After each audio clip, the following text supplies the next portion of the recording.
Welcome back to my channel Gyan with Muskan. So guys, इस video में हम लोग बात करने वाले हैं स्टैंडर्ड 6 का द अर्थ और हैबिटेट बुक का चैप्टर सेकेंड। सो गाइस, आप हमारे चैनल में न्यू आए हो तो सबसे पहले इसका चैप्टर नंबर फर्स्ट ज़रूर देखिएगा। सो गाइस, अपने वीडियो को स्टार्ट करते हैं। सबसे पहले हम ये क्लियर करते हैं कि लैटिट्यूड और लॉन्गिट्यूड क्या होता है। अब आपको एक ग्लोब दिख रहा होगा।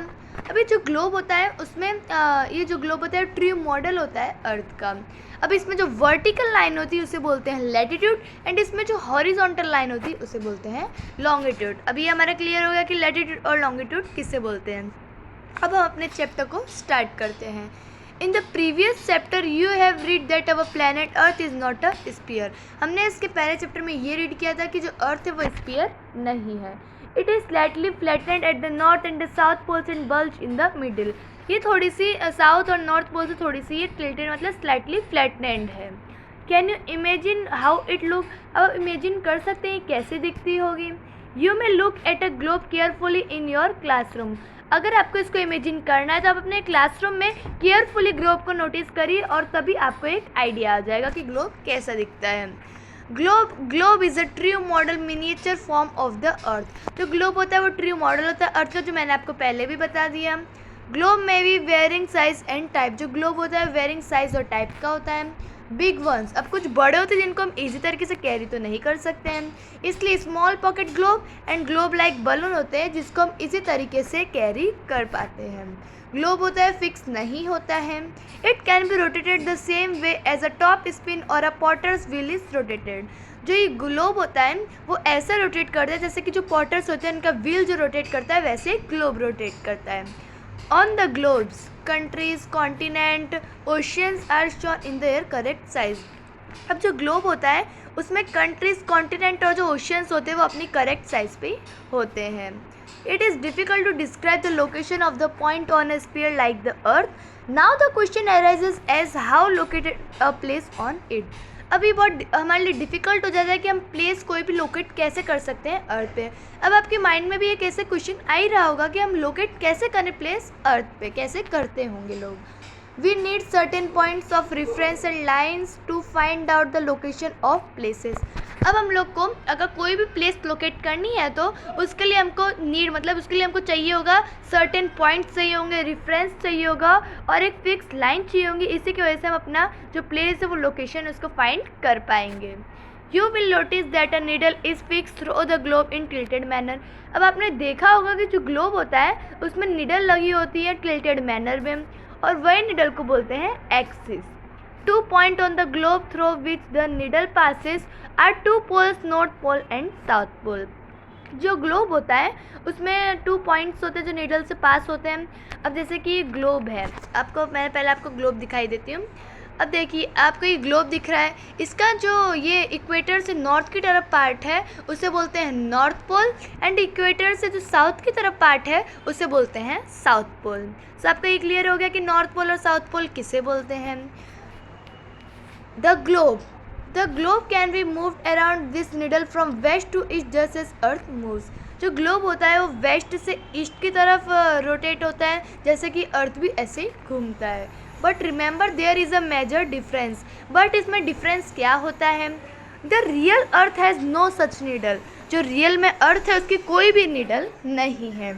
It moves around it axis. जो रियल में जो अर्थ है वो अपनी एक्सिस पे राउंड करती है, उसकी कोई भी रियल में उसकी नीडल नहीं है। अब आपने ये देखा होगा कि जो लैटिट्यूड और लॉन्गिट्यूड है वो एक इमेजनरी लाइन है, मीन्स वो हमको अच्छी तरह समझ में आए इसलिए वो इमेजनरी लाइन बनाई गई है। Another imaginary line running on the globe divide in it into 2 equal part. अब एक और दूसरी अनदर इमेजनरी लाइन है जो अर्थ को, ग्लोब को 2 पार्ट्स में डिवाइड करती है। This line known as equator, और वही लाइन को बोलते हैं equator. The northern half of the earth is known as northern hemisphere and the southern half is known as southern hemisphere. अब जैसे कि अर्थ है, इसका जो इक्वेटर से ऊपर का जो पार्ट है उसे बोलते हैं नॉर्थन हेमिस्फीयर एंड इक्वेटर से नॉर्थ की तरफ जो पार्ट है उसे बोलते हैं southern hemisphere. They are both They are both equal halves, therefore the equator is an imaginary circular line, is a very important reference point to locate places on the earth. जो equator, मैं आपको सबसे पहले बताती हूँ कि equator क्या होता है. आपको ये अर्थ दिख रही होगी. अब इसमें जो इक्वेटर है, ये इक्वेटर है, बीच से जो जाता है, जो अर्थ को हाफ हाफ डिवाइड करता है, उसको बोलते हैं इक्वेटर. अब ये बहुत इंपॉर्टेंट रेफरेंस पॉइंट होता है, इमेजिनरी सर्कुलर लाइन है जो बहुत इंपॉर्टेंट होता है. रेफरेंस पॉइंट हमको कोई भी प्लेस लोकेट करने के लिए बहुत इंपॉर्टेंट होता है. All the parallel circles from the equator up to the poles are called parallels of latitudes. अब देखिए, जो जितने भी पैरेलल सर्कल्स होते हैं इक्वेटर से पोल्स की तरफ, उसको बोलते हैं parallels of latitude. Latitudes are measure in degree. अब जो लैटिट्यूड होता है उसको हम मेजर कर सकते हैं डिग्री पे. The equator represent the 0 degree latitude. जो इक्वेटर है वो रिप्रेजेंट, जैसे कि इक्वेटर है ये 0 डिग्री पे रिप्रेजेंट है. Since the distance from the equator to either of the poles is 1/4. अब जैसे कि इक्वेटर होता है, ये इक्वेटर है, इसके जो इक्वेटर से नॉर्थ की तरफ पार्ट है उसका ही 1/4 ही है, और इक्वेटर से जो साउथ की तरफ पार्ट है वो भी 1/4 है. 10 एग्जाम्पल आप ले लीजिए. Example 90 degree, 90 degree north latitude marks north pole and 90 degree south latitude marks south pole. अब जो इक्वेटर से नॉर्थ की तरफ ऊपर, मतलब इक्वेटर से नॉर्थ की तरफ है उसका भी 90 डिग्री होगा, एंड जो इक्वेटर से साउथ की तरफ है उसका भी 90 डिग्री होगा. As such, all the parallels north of the equator are called north latitude. Similarly, all parallels south of equator are called south latitude. इसलिए जितने भी parallels होते हैं इक्वेटर से नॉर्थ की तरफ उसे नॉर्थ लैटिट्यूड बोलते हैं. सिमिलरली जितने भी parallels साउथ इक्वेटर की तरफ होते हैं उसे बोलते हैं south latitude. The value of each latitude is therefore followed by either the word north or south. Generally this is indicated by letter capital N और capital S. और उसको जनरली इसको इंडिकेट भी किया जाता है कैपिटल लेटर N और capital letter S से भी. For example both Chandrapur in Maharashtra India and Belo Horizonte in Brazil South America.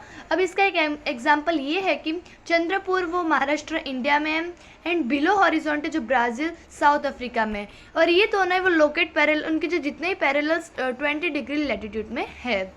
अब आप ये सोच रहे होंगे कि ये दोनों फिर एक ही जगह पे होने चाहिए, बट नहीं. इसका क्या रीज़न है ये दोनों एक जगह पे इसलिए नहीं है, but the former is 20 degree north of the equator and later is 20 degree south of it.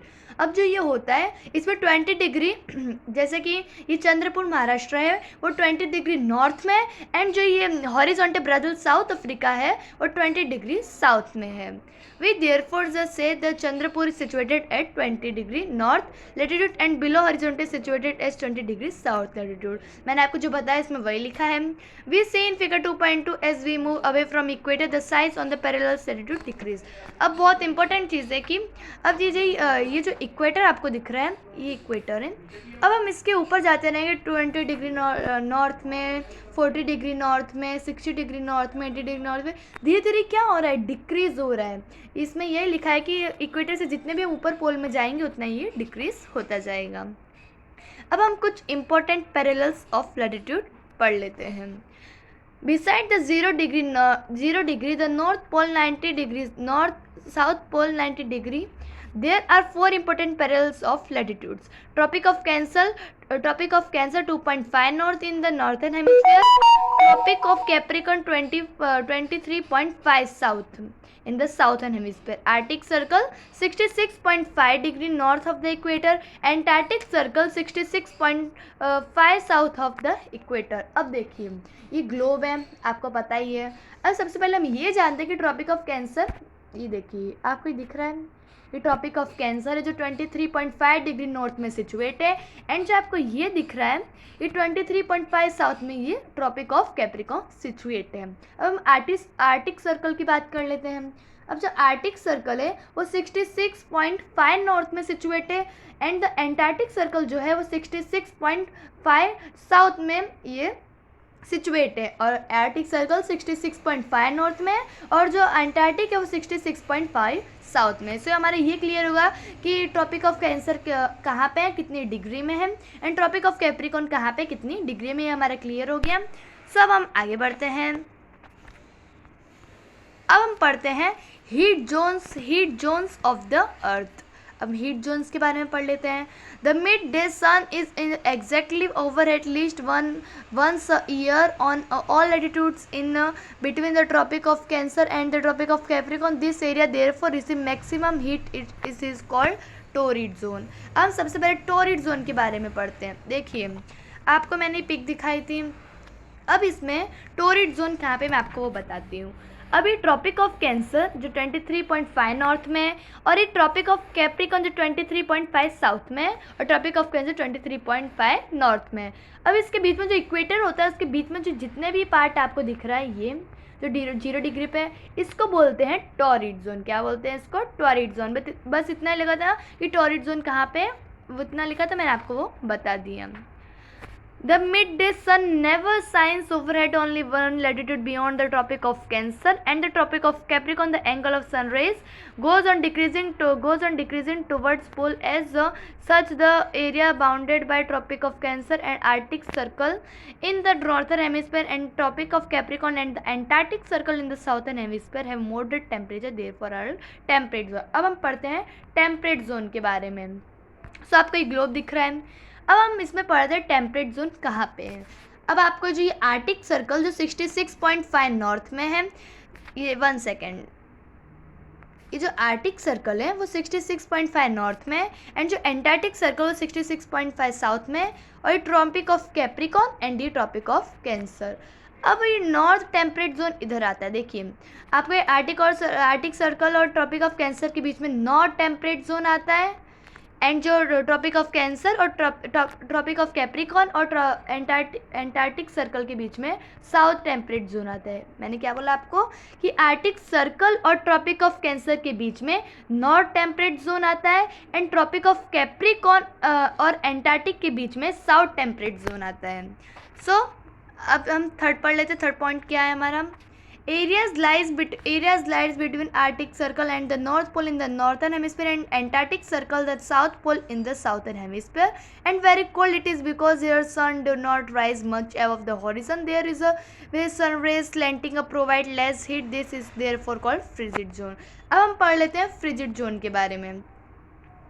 Means अब आपको ये सिमिलरली ये ग्लोब आपको दिख रहा है। अब इसमें जो नॉर्थर्न पोल से लेकर आर्टिक सर्कल के बीच में ये पार्ट है, उसे बोलते हैं फ्रिगिड जोन, और एंटार्क्टिक से लेकर ये जो साउथ में उसे बोलते हैं फ्रिगिड जोन। ये नॉर्थ फ्रिगिड जोन है एंड ये साउथ फ्रिगिड जोन है। ये बहुत ये बहुत कोल्ड रहता है, बिकॉज इसमें इसके ऊपर जो सन रेज जाती है वो स्लैंटिंग थोड़ी सी टिल्ट थोड़ी सी टर्निंग होकर जाती है, स्लैंटिंग होकर जाती है, इसलिए बहुत कोल्ड जगह है। इसलिए यहाँ पे सनराइज की जो हीट है वो बहुत कम आती है, इसलिए बहुत ही कोल्ड जगह है। सो गाइस, ये हमारा पार्ट 1 था। सो गाइस, अगर आपको वीडियो अच्छा लगा हो सो प्लीज़ इसको लाइक शेयर और सब्सक्राइब ज़रूर करिएगा। अब हम मिलते हैं नेक्स्ट पार्ट 2 में। प्लीज़ गाइस इसको सब्सक्राइब ज़रूर करिएगा, क्योंकि हमारे नोटिफिकेशन आपके पास जल्द से जल्द पहुँच पाए, इसलिए सब्सक्राइब ज़रूर करिएगा। सो ओके फ्रेंड्स, अभी के लिए बाय।